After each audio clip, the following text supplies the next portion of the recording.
All right. So good morning once again. Sorry for a little bit delay of our time. I I want to start with first of all the previous lectures we had on four topics specifically, the introductory part, then going by your module.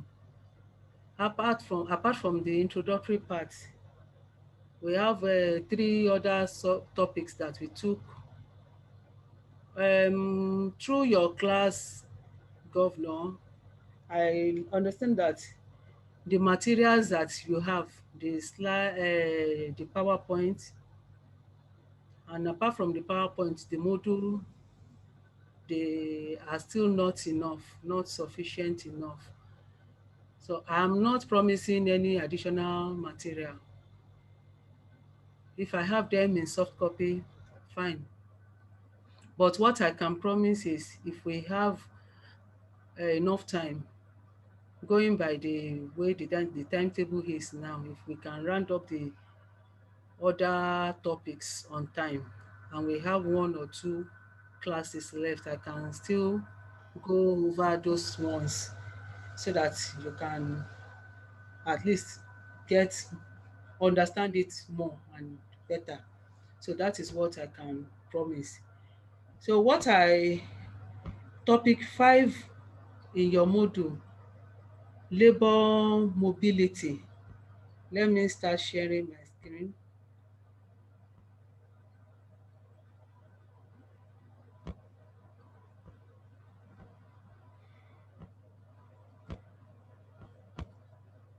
Labor mobility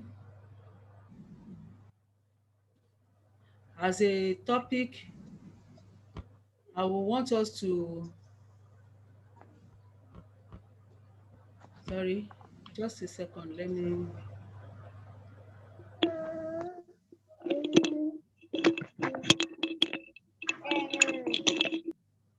all right, I believe you can see my screen share is clearly now. So this PowerPoint that I have here is just a skeletal one, just for me to explain and speak to this PowerPoint. Mobility of labor or labor mobility, that's topic 5 in your module. But in the course outline, the way the topic is structured is labor mobility and migration. So in one way, we will be speaking in line with what migration is and labor mobility. But the content we are going to look at is what is the meaning of labor mobility, types of labor mobility, determinants or the factors influencing labor mobility, then the obstacles or barriers to labor mobility. Within these four, within these Good four, morning, my the screen is not both. the what? Hello? Hello? Can I hear you? Yes. Hello, somebody complain about the screen, or is it the sound? Can we move on? Yes, we can. Yes, we can. Somebody said the screen is not bold enough or something. I can't hear what the complaint is. But I believe you can hear me clearly. All right. So, what is the meaning of labor mobility? Where it is in class. Maybe I'm in class. Let me say where did you go? You can see Mr. it now. Wale, can you please unmute those that are talking? I have most them. I've most them. Okay, mute them, please. All right. I've most them. All right.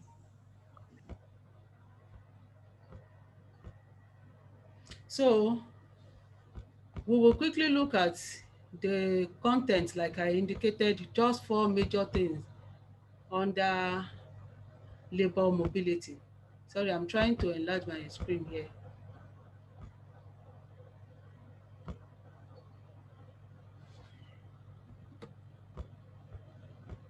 So the meaning, the types, the factors that influence it, and then the obstacle.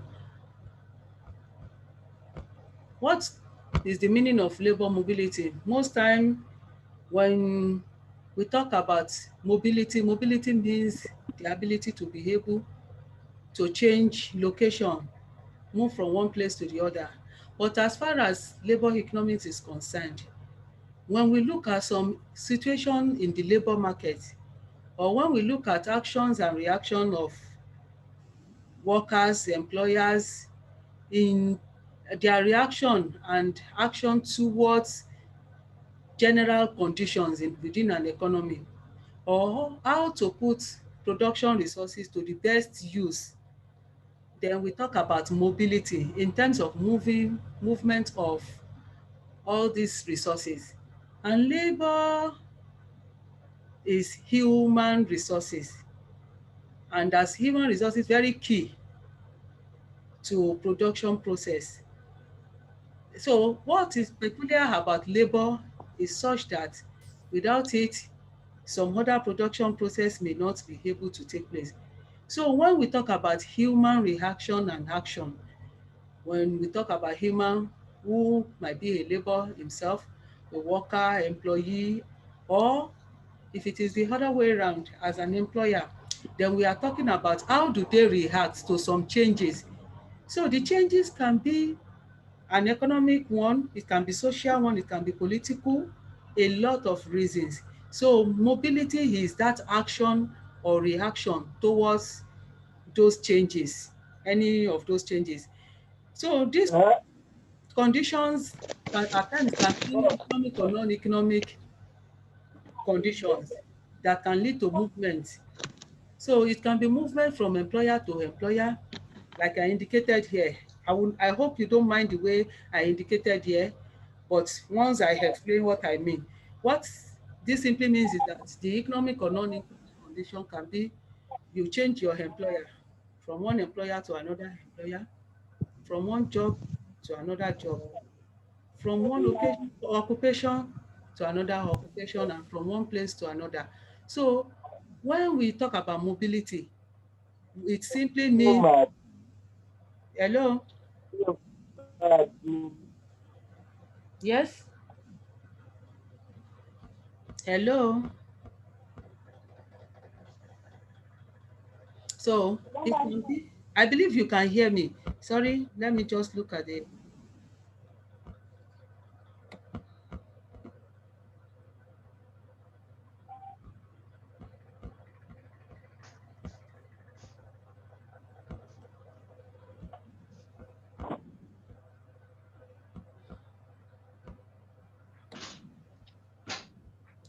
I don't know, is anybody complaining? I believe you can hear me, so let me move on.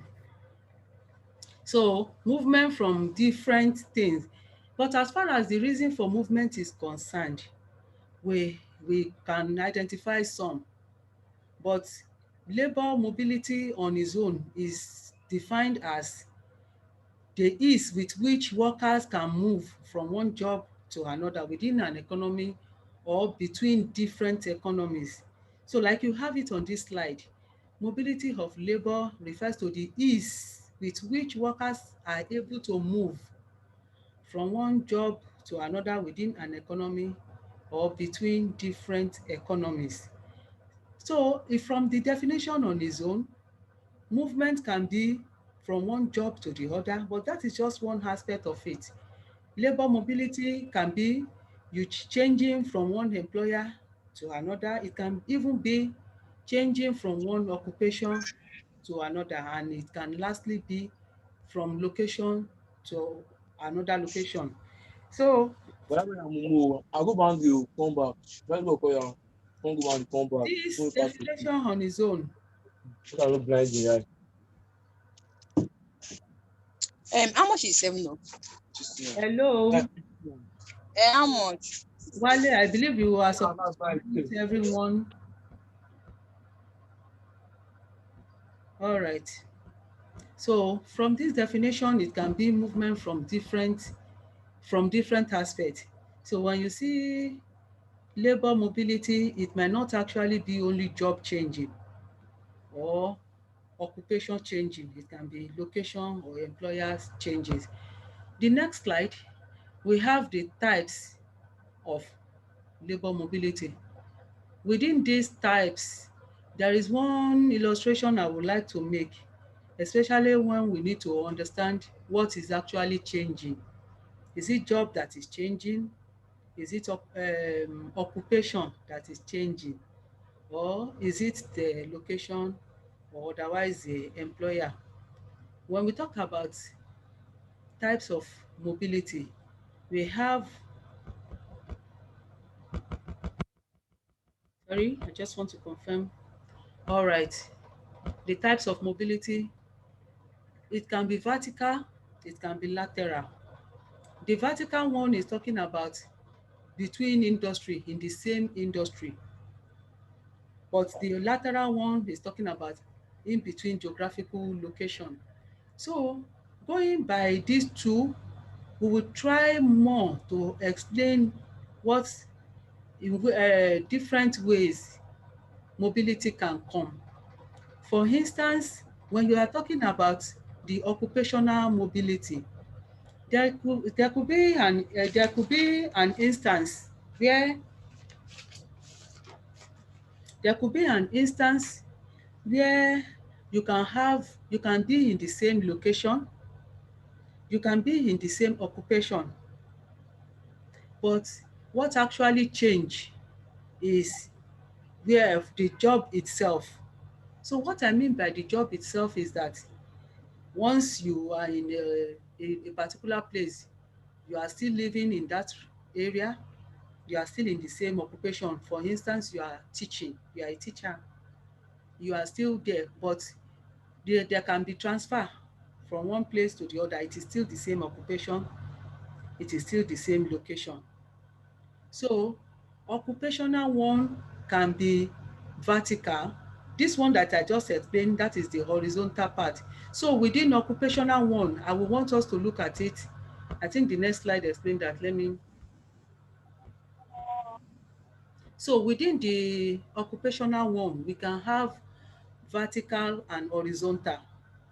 The horizontal one is just what I explained, meaning that anyone can be within the same occupation, it can be within the same geographical location. But what actually change is your job. Or your job, you are still in the same occupation of teaching, but maybe you are transferred from one department to the other, or you are working for one employer, and then you are answering to one boss at a point, and then answering to another boss within the same occupation. So it can be transfer. A typical example of that, transfer from one department to the other. That's a typical example of horizontal mobility within occupational one. So also within the same occupational one, we can also have situation where you have vertical mobility. Vertical mobility is just like you are still within the same occupation, but from a lower level to higher level. A typical example of that is promotion. When somebody is, maybe you have acquired more training, you acquired more knowledge, you acquired higher qualification.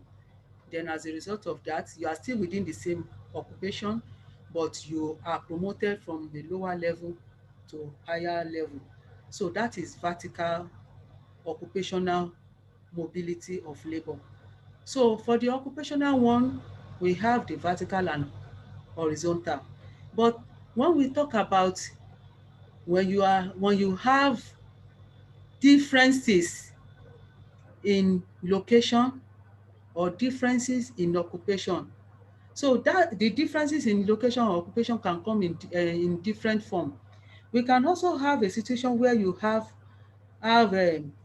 different location and you have different occupation, different location, different occupation. That one comes under geographical mobility.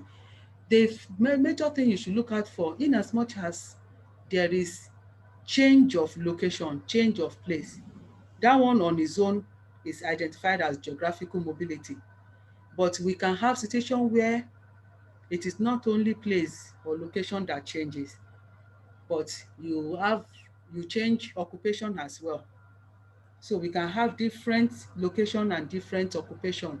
That one all comes under geographical mobility of labor. So as far as the geographical one is concerned, we can have ability to work, people's ability to work in certain physical location, within a country or outside a country. So it can be within or outside.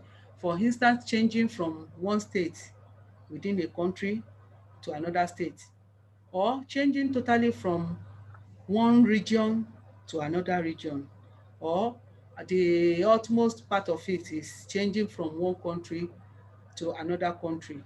So the geographical one comes in this form. So apart from this, we have the determinants of, before we move to the determinants of before we move to determinant, as far as the types is concerned, there are instances.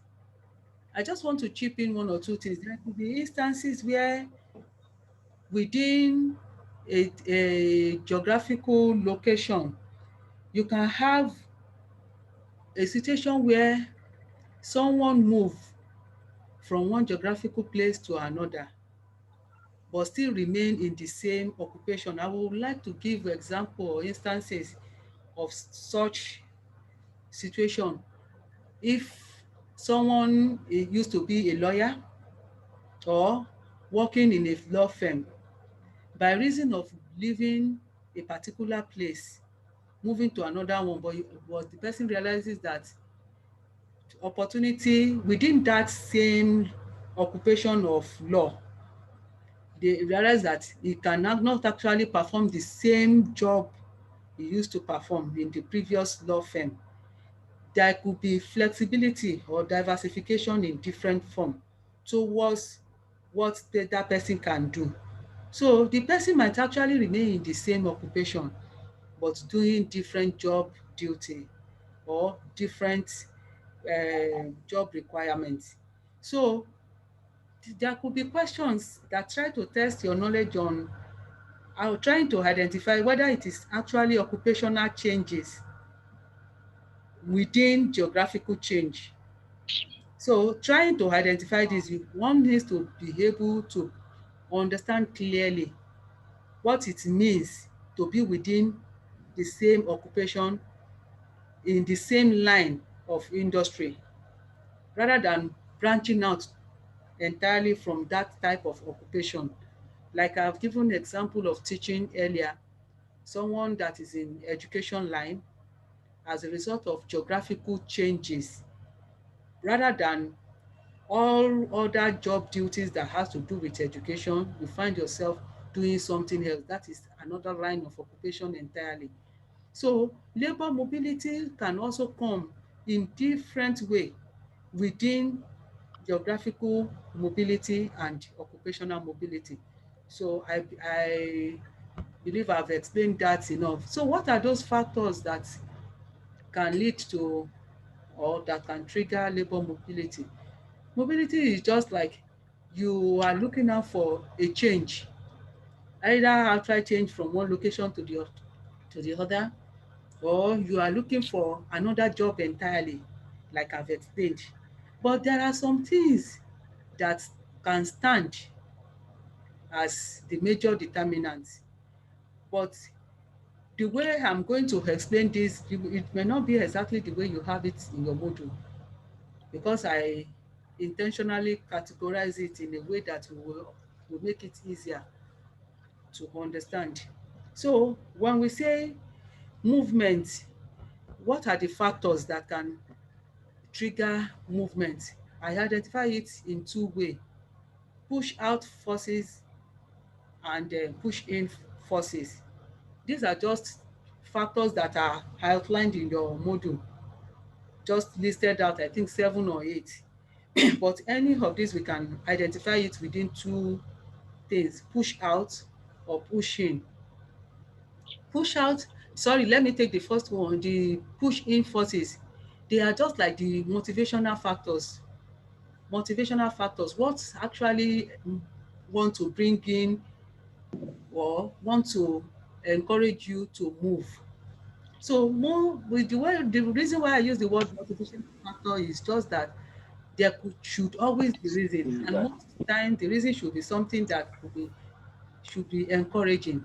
So which is why oftentimes these motivational factors have higher forces for mobility to take place, because it determines the direction and destination of movement. So these motivational forces, most time they are always encouraging. They determine where are you going, which job do you want to move to. Is it greener pasture? Is it better job or whatever? So the push in forces, they are majorly motivational factors. I hope we get that clearly. Motivational factors that determine the direction and the destination of where are you going.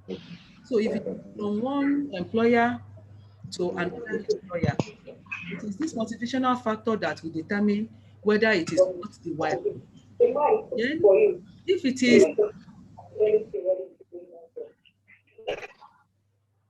if it is if it is movement from one region to another, what are you going to meet on ground in the place you are going to? So most time, which is why when we take the topic labor mobility, it comes hand in hand with migration.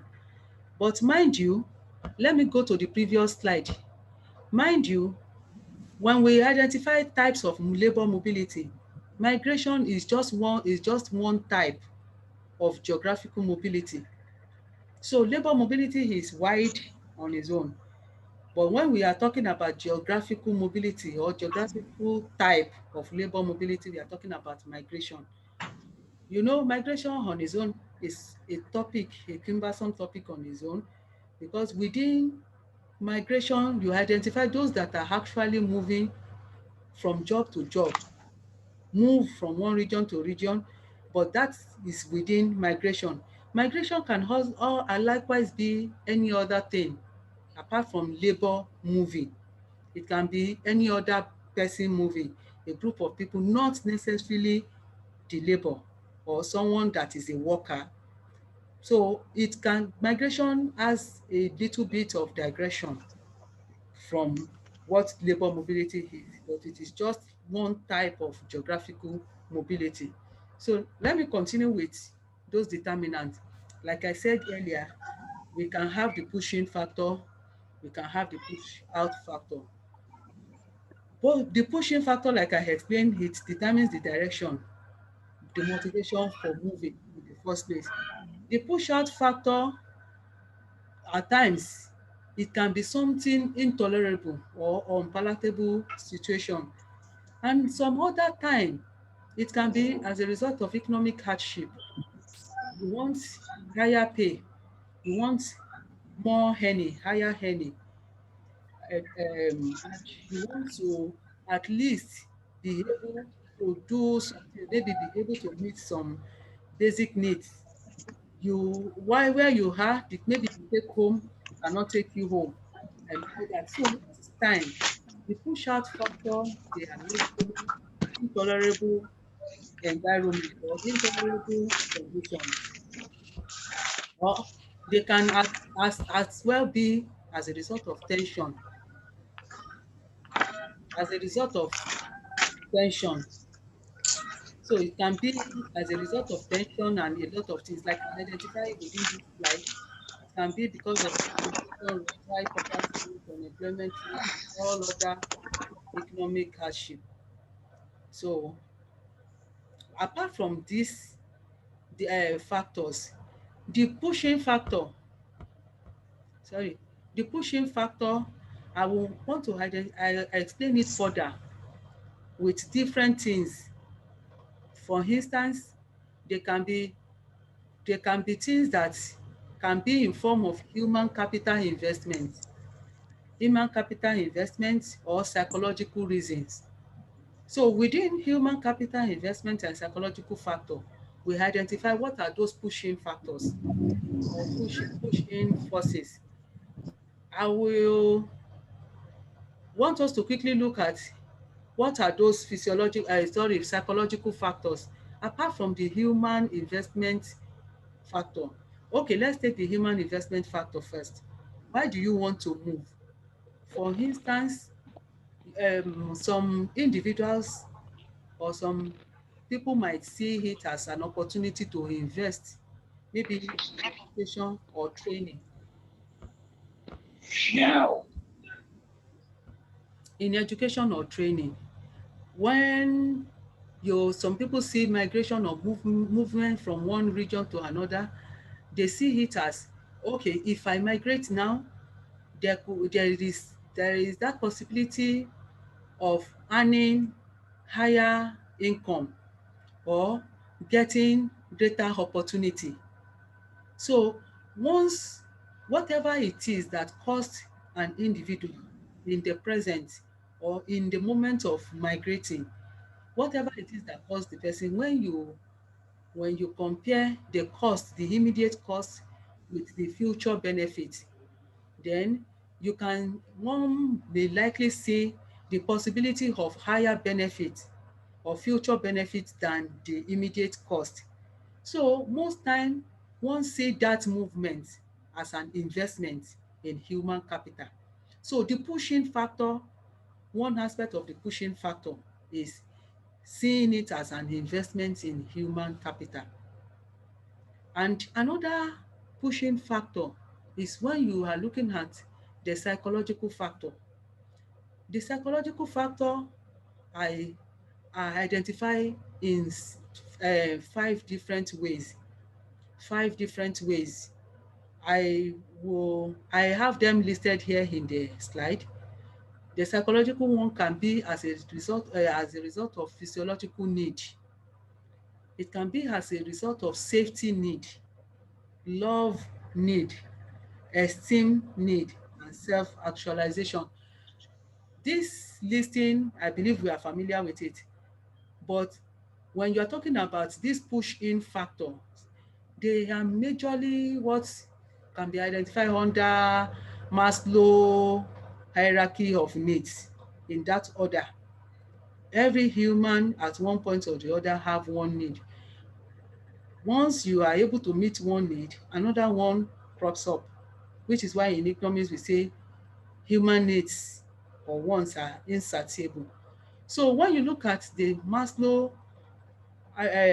hierarchy of needs, it points out to what we all usually have.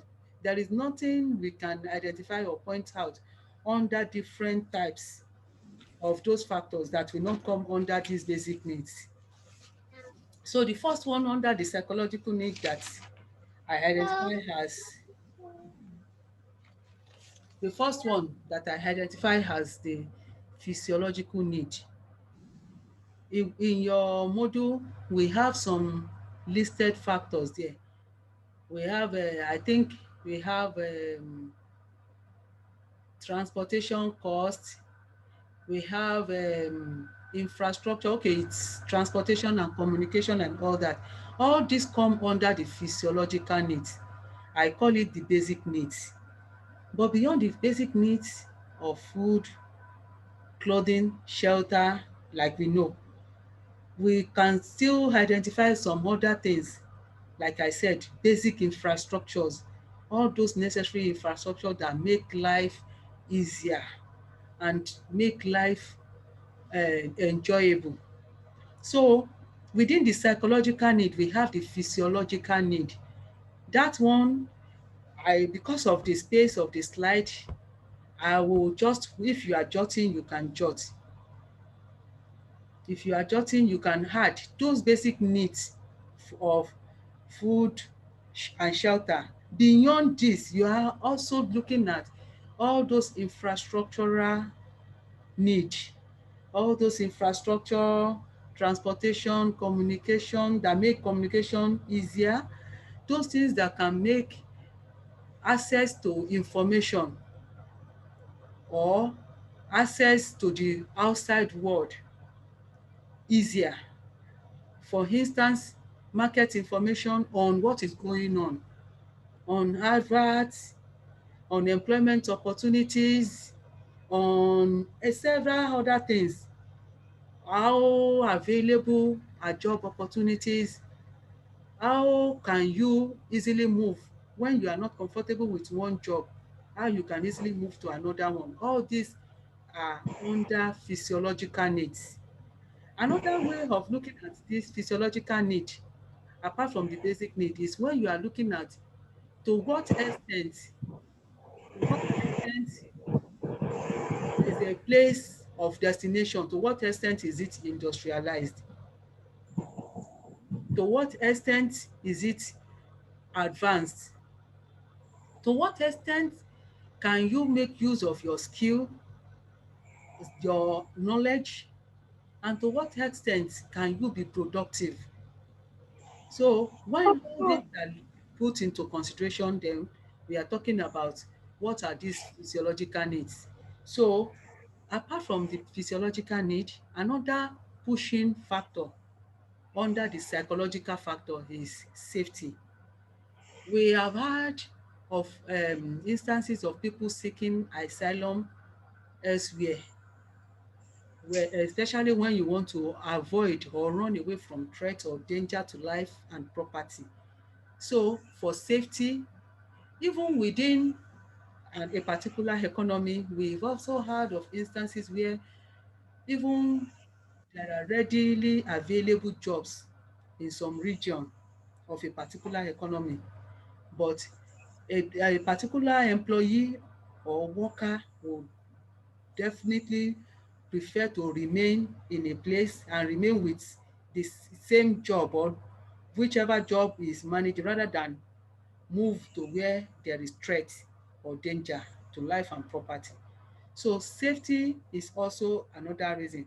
So what could motivate people to move is when you are seeking for safety, running away from danger, or when you believe that where you are is convenient, then that automatically will make you to stay put.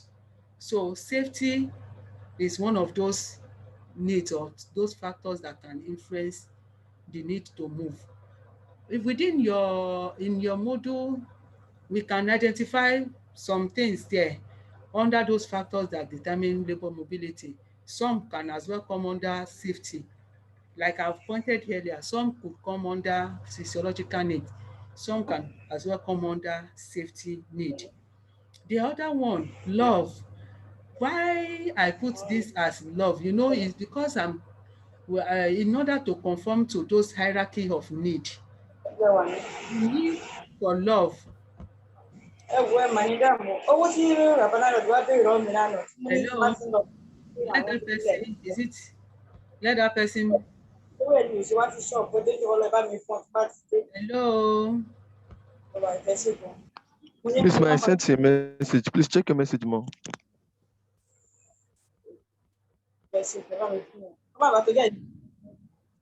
hello.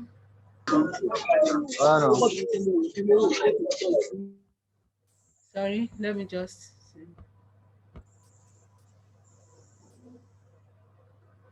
I've made you a co-host now, Wale. All right, let me see what happened. Before I started the class, I made you a co-host.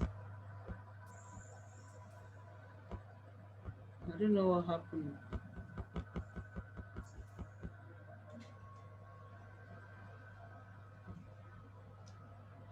Sorry, while I'm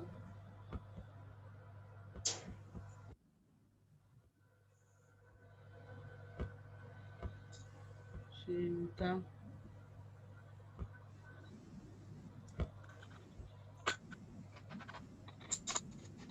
Wale, I've done that.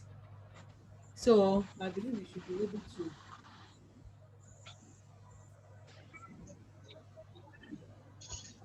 All right, so let me continue sharing my screen. I believe Wale, you are co-host now.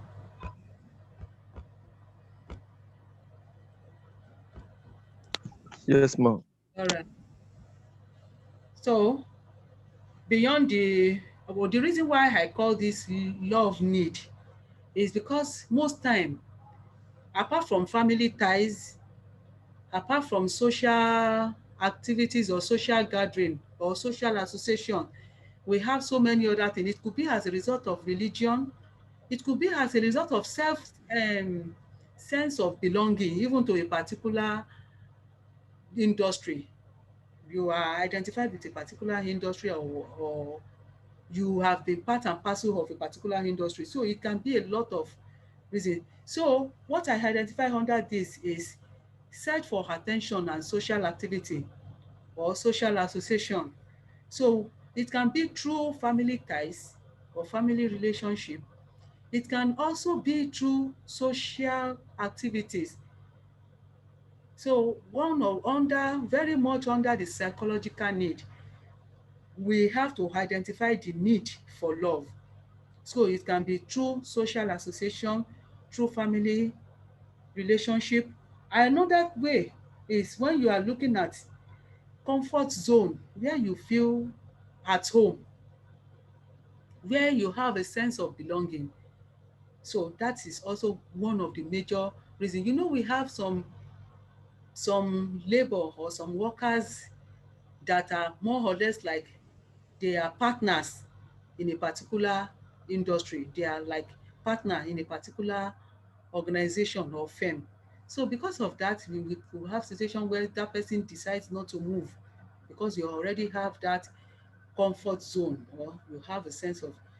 But when you are talking about the major reason for moving, apart from all these psychological needs, the major one is because you want to enhance your earning. Like I said, when you are talking about investment in human capital, you want to enhance your earning ability to be able to earn higher level of income. Apart from all this, then we can then talk about these other needs, they follow automatically. So if you, even though an individual might have a sense of belonging, but he might decide to still move if the other investment in human capital way more than this psychological need. So another one is what I identify as this esteem need. And lastly, I will join it together with that of self-actualization. But we need to mention this esteem and self-actualization because there are so many other reasons why people decides to move from one job to the other or leave one employer to another employer. We can talk about prestige, especially when it comes to esteem. When you need, there is need, there are some jobs or some movement that bring more prestige, or there are some that bring more freedom. There are some that bring more self-respect or strength. All these are not limited. You can even talk about some that bring integrity. For instance, where your there is no question of your level of integrity, you want to move to that job. Or region where there is no question of your integrity, you want to move to that. So it comes under esteem, all those integrity and all others. But when you talk about self-actualization or self-fulfillment, under this, what I want us to bear in mind, what I will want us to bear in mind is the fact that after having all these other reasons, all these other factors, there could actually be the reason for fulfillment. For instance, there are some, as a result of skill acquisition or as a result of your profession or your line of career, you don't feel fulfilled in where you are or in a particular job. You don't, maybe someone that is trained to be a nurse, you realize that everything that comes with the job performance, you can't fulfill it within a particular job. So there may be need to look for another job where you can actually fulfill your aspiration professionally or career-wise. So that self-actualization might not even be because of all other reasons. It might be because what the job entails or what the job requires, you want to do it the way it's supposed to be done. A typical example are people that belong to particular profession, and as a result of your profession, you are member of some association. And in order to feel fulfilled within that association, you need to take this extra step of moving to a job or to a place where you feel you can have your career, you can be at the apex of your career. But the situation where you decide to stay in a place and you don't have that opportunity for career ladder, you you may decide to leave. I believe that. So all these psychological factors are explained within these five things: physiological, safety, love, esteem, and self-actualization. Like I said earlier, all those points under factors for labour mobility or migration, all those points you have in your module, they all fall under this. If you look at each of those points, they all fall under each of these different needs. So apart from the pushing factors that we have identified, we have to we we are supposed to look for what are those obstacles or hindrances, or what could stand as barrier. In some cases, some barrier might actually be in both way. It can be an advantage or disadvantage for movement. But at times, what stand as obstacles most time might, the way you are able to explain it will determine whether it is standing as an obstacle, whether it is standing as a benefit, or is standing as a cost. So looking at these obstacles, we will identify some. Wage structure or minimum wage. There are times that the wage structure of some places, or the way, I told you the number one motivation is your take home. And take home comes in form of your wages and salary, what you are going to earn at the end. So people change occupation, they change job, or they change location to get to another job, majorly because they are looking for higher pay. So if you are considering the wage structure in another industry, the wage structure in another country or in another region, and especially where you don't have too much of differences in the wage structure, there may be no reason for you to move. But at times, when you consider the wage structure, you can then at times decide to move. When the wage structure is not all that different, it can stand as a barrier. So for instance, the way it is explained in your module, we identify minimum wage as one major thing, especially when you talk about minimum wage, where the minimum wage in some places is maybe above the equilibrium wage. I believe we can remember what we explained about minimum wage. When we identify equilibrium wage, that wage that the labor demand is exactly equal to labor supply, or that wage where those that are willing to render their labor services are willing to that rate that they are willing to accept, and that wage that those that are employing labor services, that wage they are willing to pay. So beyond this equilibrium wage, there could be certain wage structure that place minimum wage below or above equilibrium wage. So in such instances, when the minimum wage is placed either below or above, it can stand as an obstacle for any labor to decide not to move. It can stand as an hindrance or a barrier to movement. So the wage structure of any economy or any industry can stand as barrier. So another one is when we identify government policy. Within this policy, wage structure can also come in, but we intentionally separate government policy because some other things can be in between apart from the wage. The wage centers on the earning potentials.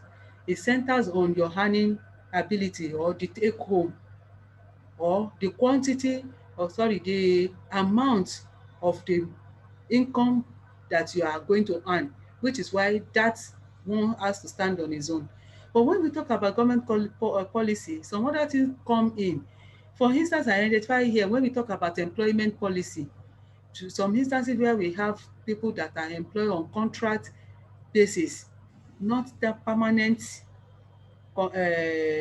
not permanent employment. So some people can decide to stay in some particular place because they are on for some time they are on contract employment. And another way is we can also have situation where there could be quota system. Quota system in the sense that you are considering who the number of people that can stay in a particular place or the type of race that can be in a particular industry where you have specification of how many people can stay or how many so which type of tribe can be taken at a point. You will know we have some region where you say if even in Nigeria we practice quota system. Even in some region they will say you are not from the north, you are not from the east.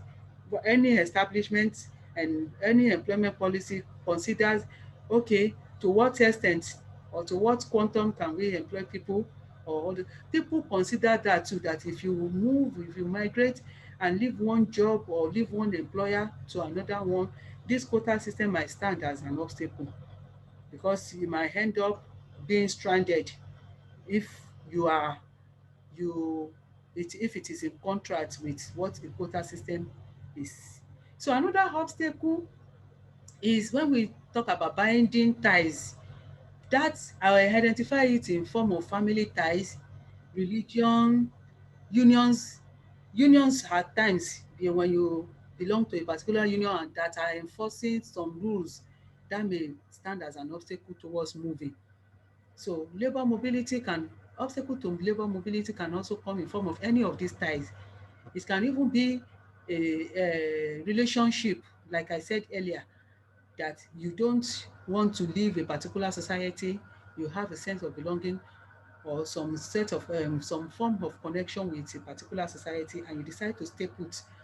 Another one is when we talk about some jobs, unemployment benefits that come with some unemployment benefits or perquisites that come from some jobs, welfare packages. I've already mentioned the fact. Let me quickly refer you back to, I think, slide 3. Hold on, let me identify this particular slide now. Okay, there was a particular place where I said some firms might actually not be paying you enough. Your take home might actually not be taking you, but you stay put there because of what? Sense of belonging. So when you identify this need, that one can as well serve as an obstacle on its own.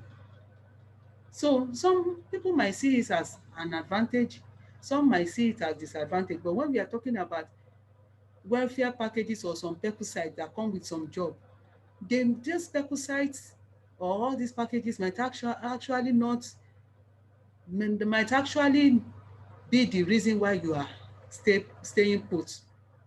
So, or it can serve as an obstacle on its own. You decide to stay because of all this, or because in some particular area or some particular region, there could be people that are getting unemployment benefits from the state or from the government or from the authority. As a result of this, they decide to stay and decide not to move. That one can prevent geographical mobility. So so this in different form, welfare packages and pesticides and all that can stand as obstacle or barrier to movement. Then we identify discrimination. That one too can, when you think of areas that are highly racial discriminating, gender discriminating, social discriminating, we can even identify more. Some are even cultural biased. Some are even institutionally biased. For instance, we have places where they don't respect institutions. A typical example is marriage institution. We have places where they have some culture where they may not even take cognizance of so many things that labor as a human being can have access to.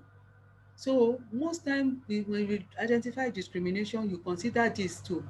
You decide to stay put and not move from job to job. We also have some types of jobs too that are not all that gender friendly, especially when we talk about some jobs that are feminism, some that are masculine. For some, you outrightly, you may decide not to change job or occupation because some occupation by their nature, they are gender biased. Some may favor the female gender more than the male. Likewise, some may favor the male than the female. So discrimination can come in form of gender biasness too, as well as social biasness. Then another barrier is conventional barriers. Now, when we talk about the conventional one, that when you talk about binding ties or relationship, that one may likely come under this conventional one. But what I identify specifically under the conventional barrier is you have been trained, you have been educated, you have acquired the necessary skill towards doing a particular job. So most time, leaving those years of commitment to those training and education may stand as barrier to movement. So conventional barrier can come in form of your commitment to those years of training and education. So you decide, for instance, there are some types of jobs that as a result of your age, you might decide to stay there, to stay because you feel you have spent many years, you are somehow specialized, you have that special skill and that makes you perform better. So all this one can stand as barrier. You decide not to move. That stand as obstacle. Another way of looking at conventional barrier, at times, why do we use the word conventional? Some organization might have invested so much on a particular employee. We have instances where you have people that are sent specifically to go for training, and the organization were the one that sponsors such training. So if any organization have gone extra mile to do that, most time the benefactor or the person that benefit from this training might feel that obligation to stay put and decide not to move. So conventional barrier can come in form of all this as well. And like I said here, in form of education too. More obstacles and other barriers can come in form of occupational barrier.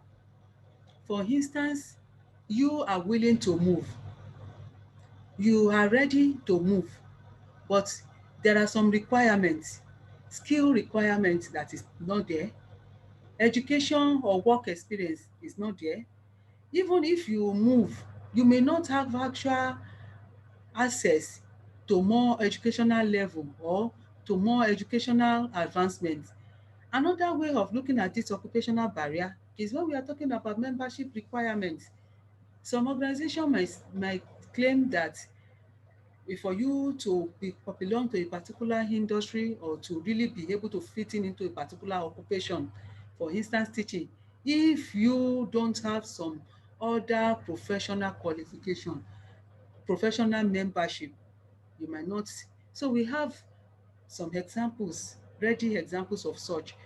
For instance, we have people that belong to the, I think, some professional organizations. You can mention one or two here and there, that as a result of such requirement to be a member of such, it stand typically as a barrier.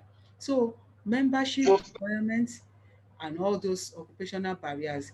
So occupational barrier, like I said earlier, it can as well come in form of you not having adequate access to more education. Like there are some organization where when you are already in a job, there could be opportunity to work and to work and study at the same time. But we know that there are some occupation, there are some jobs that will not give room for further study. It's only once you are in, unless you decide to move. So there are some jobs might not give you further access to more educational attainment. There are other barriers, like I listed here, availability of infrastructure, where you are going, the job you are changing to, how close is it to your residence, how good is the road, how accessible is the road, and how can you have all access to all these social amenities, electricity, pipe and water, and all that. So availability of all this infrastructure also stand as barrier. A typical example we can look at here is, like I said, when we are talking about those factors that make you move in the first place, one of those factors is all those physiological need, basic need, and identify social infrastructure or all those economic infrastructure. But when you look at this infrastructure, most time you will also consider the distance. Some people decide to stay because of the distance to their former job. If it entails you traveling distance, any journey that is beyond 1 hour, you understand? Any access to work or any movement to work, most time that is beyond 15 minutes, some individuals may not even consider it. Once it is beyond 15 minutes, some people, so availability of infrastructure, you consider how close is it to your resident in terms of the distance, then the road and all that. Then when you talk about cost of movement, the cost of movement, like I said earlier, some people consider the comfort zone. You'd rather remain in your comfort zone. Cost of movement can be in different form. It can be in different form. It might be actual financial cost. It can be material cost. It can be even emotional cost. So cost of movement can come in different form. It depends on how you are able to justify this. So when you come across questions that try to test your knowledge on how will cost of movement, how will it affect um labour mobility. Cost of movement can come in form of even emotional cost. It can come in form of that. Then in economics we try not to limit anything that stand as cost to only financial cost. So cost can come in different form, like we identify opportunity cost. What will it what will you be giving up? What will you give up in order to make the move? And the last one, when you talk about cultural differences or the working environment, the cultural differences of where you are to move to, especially when we talk about language barrier, the nature of the working environment there, the working condition and all that. So it can be, we have, we have heard of some states or some countries where some people, I think Republic of Benin, the neighbor to our neighbor here, I think I've heard of instances where people work from morning till I think around 12 noon or 1 in the afternoon, 1 p.m. or thereabout. And you can actually go to your home, I think for like 3, 4 hours, maybe from 12 to 4 or so, or not, maybe not up to that. It depends, that you can actually rest for some hours. You can have your siesta, rest, and then come back to work. When you talk about some places too, the tenacity or the intensity of work there, you will still don't, like on this part of the world, we still have some liberty to some extent, except you are working for a private organization or private firm. We have some places even here in Nigeria where you can have people close by 2. There is that freedom, there is that flexibility and all that. So when you consider all this, the working condition, the working environment, all this come under different places and cultural differences. Like I said too, the language too can also stand as a barrier when the place of destination or the direction of movement, where you feel it is a particular tribe that is dominated there, and you feel you may not actually be able to blend as far as language or communication is concerned. But we have so many organizations that are liberal, and all this one may not even be applicable. So all this can stand as barrier. So far, we have been able to look at labor mobility. And like I said earlier, that labor mobility is wide on its own. But when you talk at migration, migration is just one aspect of labor mobility. Migration means movement of people from one region to the other. So which is why we identify it as a type of occupational mobility. But the topic on its own, it is complete and make more sense when you say labor mobility and migration, because people might not actually be moving. It might not actually be only migration, but for all some other reason, which is why we say labor mobility. But migration is one aspect of it, the geographical movement of people from one place to the other. So far, do we have question? If anybody have a question, you can signify by raising up your hand so that we can unmute you. You can ask your question, or you can text your question through the chat.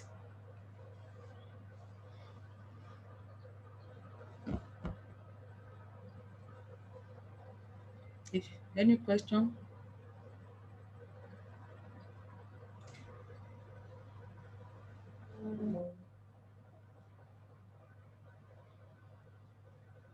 Do you have any question?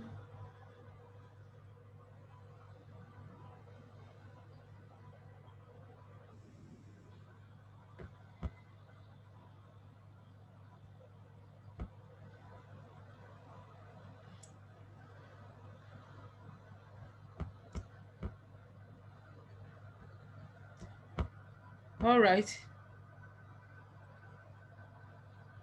In the absence of question, can we call it a day?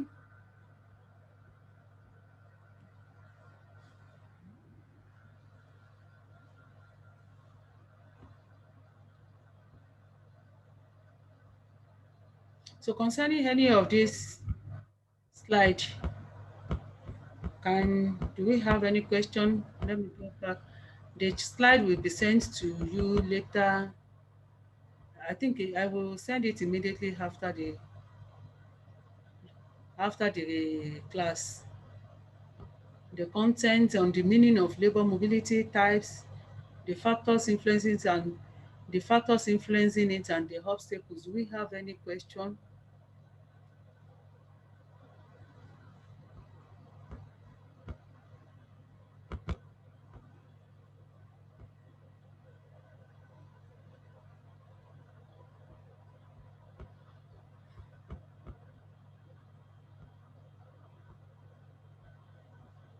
Is anybody asking question? All right.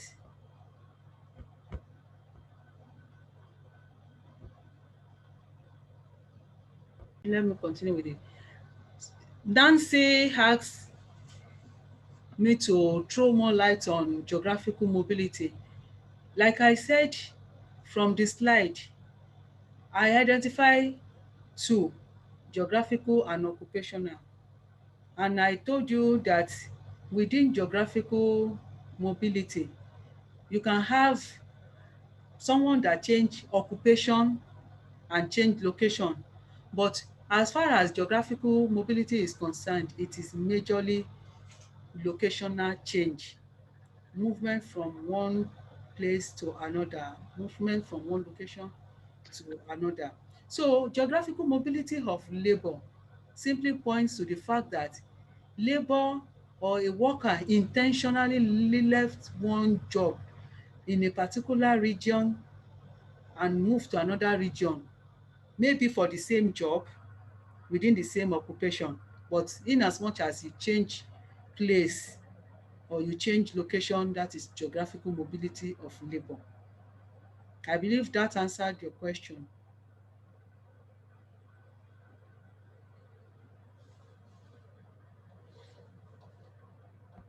So geographical mobility of labor is movement. We have different, we have a typical way of looking at it. It's majorly when you change location.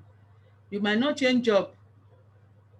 Pi Iheonu, I think Bonaventure, Iheonu Bonaventure asked meaning of PI. Sorry for that abbreviation.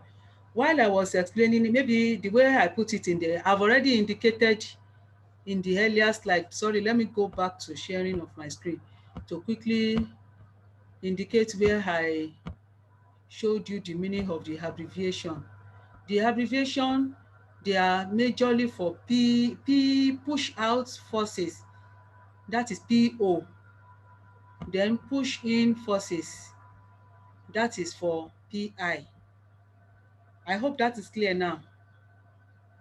PI is just push in factors of pushing forces. What those ones simply means is that those things that encourage you to go somewhere else, what is attracting you from that end, from that where you are going, your destination or your direction of movement, what is attracting you towards that.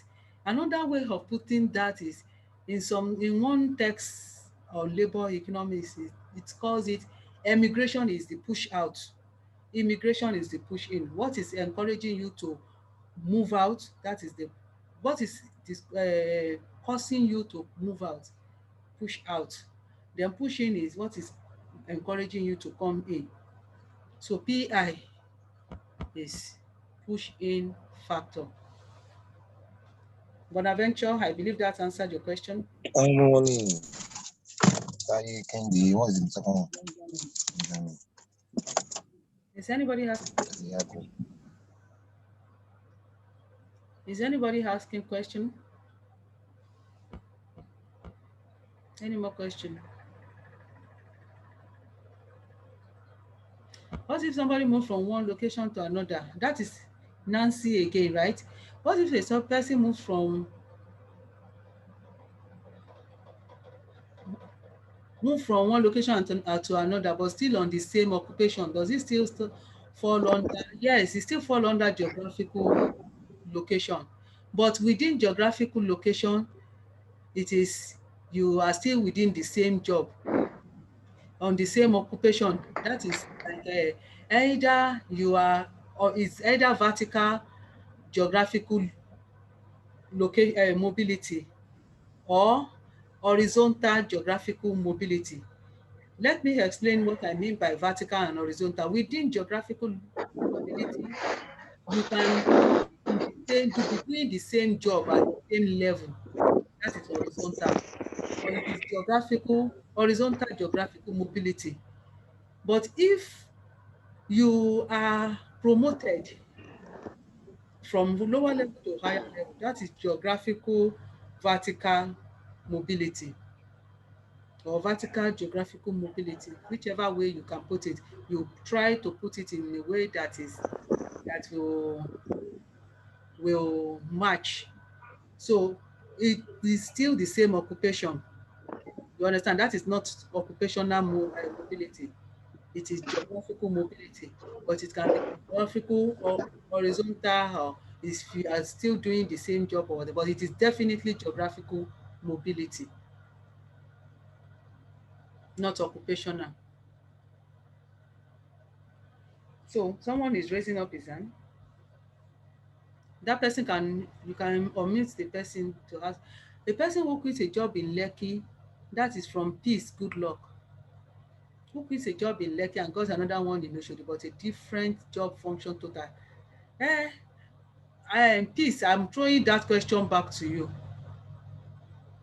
Lekki to Oshodi is still the same Lagos. It is not geographical.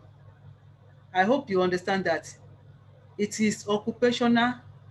It can still be occupational, it can be job, but job function differ.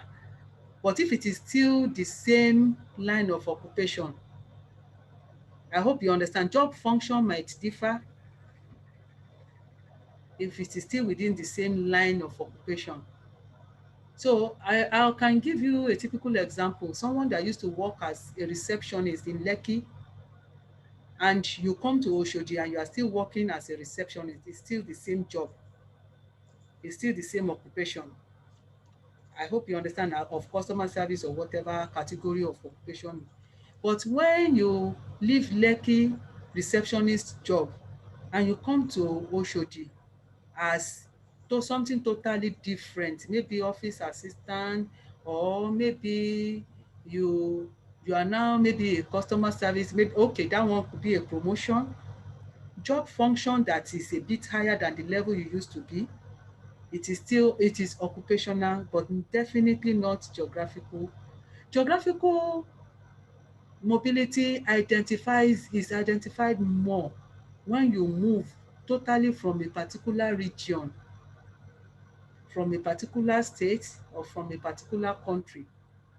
But if it is still within the same region or within the same location, Lekki is Lagos. I hope you understand that clearly. Oshodi is still Lagos. So I believe that answered your question. Hello, ma. Yes. Michael. What is the effect of the labor mobility on labor supply? Labor mobility and labor supply. Labor mobility will automatically lead to labor population decreasing in one place while labor population increasing in another place. So the place, But since I was not able to hear you. what I mean by that is that where the job you are leaving, the vacuum or vacancy will be created there. So definitely labor supply has reduced there. You know what labor supply means? It means your labor service that is actually Suppose no, no. Maybe you ask question. labor service that is actually available for you to render your labor service. So if you are talking about how it affects, automatically labor supply in one place is reduced, labor supply in another place, place of destination, is increased. I hope you understand that clearly. So effect of labor mobility on labor supply is two ways: reduce labor supply in the place that is left behind, or the job that is left behind, or in the occupation that is left, reduce it there, and increase labor supply in the destination job, or destination, or the place of destination. I believe that answered your question. Any other question do we still have? Labor mobility be vertical and lateral. Lateral, the word vertical simply means from level to level, or from the same industry, you are still within the same occupation, the same industry, within the same industry. And like I told you earlier, you can identify both vertical and horizontal, even within the same industry. Vertical means from lower level to where higher level. Horizontal Okay. means you are still at the same level. You are level 2 here, you are level 2 in another job. You work as level 2 for one employer, you are also working as level 2 for another employer. That is for vertical or horizontal within the same occupation. But lateral is when you are talking about movement from region to region, totally different, or changing of places or location. So the lateral movement is changing of region, total changes from region to region, and it can be you change from region to another region and change occupation as well. It might not be only place you change your occupation, you are no longer in the same line of occupation. And does it have another name? It's called Another what? another name. Another name, Yes, the lateral. like changing both vertical and lateral. No, there's no other. You can call what you can identify for both. You cannot give it another name. But what you can do is within the occupational one, you can identify vertical and horizontal.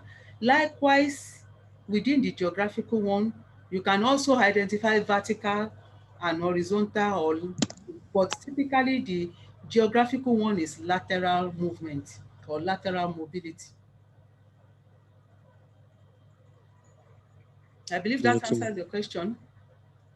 Yes, ma'am. Thank you, The ma'am. major identification there is for you to be able to differentiate which one is occupational, which one is geographical.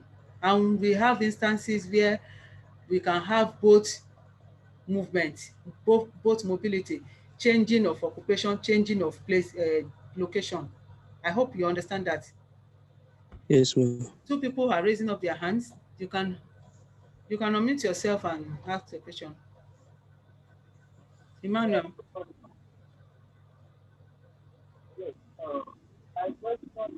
I can't hear you.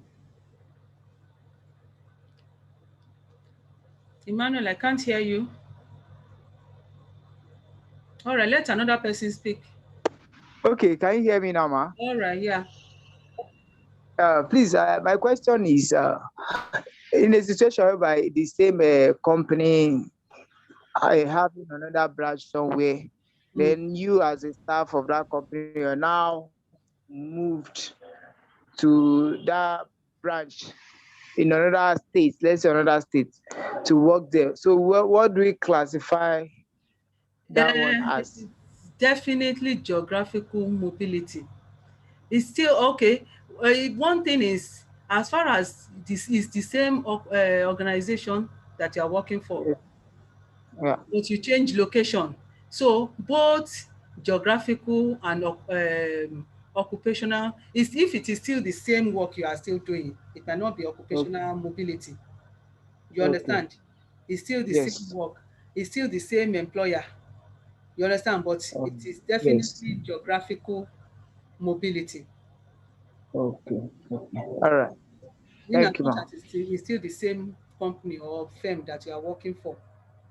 Definitely geographical, but All not right. occupational. I hope you understand. Yes, yes, ma'am. Thank you. All right.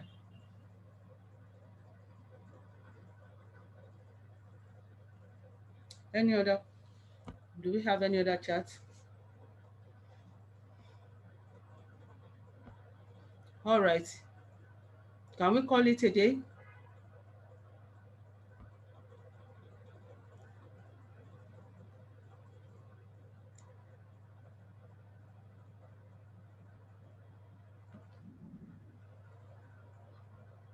All right. So let's call it a day.